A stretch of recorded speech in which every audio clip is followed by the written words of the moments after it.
সর্বপ্রথম সরকারি চাকরিজীবীদের নবম পে স্কেল সহ মহার্ঘ ভাতা সংক্রান্ত সঠিক তথ্য পেতে চ্যানেলটিতে লাইক, কমেন্ট ও সাবস্ক্রাইব করতে ভুলবেন না। ধন্যবাদ। প্রধান উপদেষ্টার প্রেস সচিব শফিকুল আলম বলেছেন, সরকারি কর্মচারীদের মহার্ঘ ভাতার সিদ্ধান্ত খুবই যৌক্তিক, কারণ আশপাশের দেশের চেয়ে বাংলাদেশের সরকারি কর্মচারীরা খুবই কম বেতন পান। অমানবিক বেতন দেওয়া হয় তাদের মহার্ঘ ভাতা দেওয়া হচ্ছে, এটা খুবই যৌক্তিক। আজ রবিবার 19 জানুয়ারি প্রেস ইনস্টিটিউট বাংলাদেশ পিআইবি এ কৃষি সাংবাদিকতা বিষয়ক এক প্রশিক্ষণের উদ্বোধনী অনুষ্ঠানে তিনি এ মন্তব্য করেন। তিনি বলেন, ক্রমবর্ধমান ক্রয় ক্ষমতার মধ্যেও আয় বৈষম্য হ্রাস করতে সামষ্টিক অর্থনৈতিক স্থিতিশীলতা অত্যন্ত গুরুত্বপূর্ণ। সরকার দেশের দীর্ঘমেয়াদী চাহিদা পূরণের জন্য একটি স্থিতিশীল অর্থনীতি তৈরির দিকে মনোনিবেশ করছে।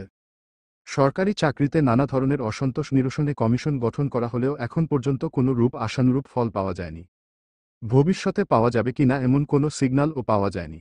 11 থেকে 20 গ্রেডের সরকারি চাকরিজীবীরা দীর্ঘদিনের এই বৈষম্য থেকে মুক্তি চায়। তারা একটু খেয়ে পরে বেঁচে থাকার অধিকার চায়। তারা সমাজে একটু মাথা তুলে বেঁচে থাকার অধিকার চায়। তারা বেঁচে থাকার জন্য যে সকল মৌলিক অধিকারগুলো রয়েছে তা চায়। আশা করি সকল বৈষম্যের দ্রুত সমাপ্তি ঘটবে।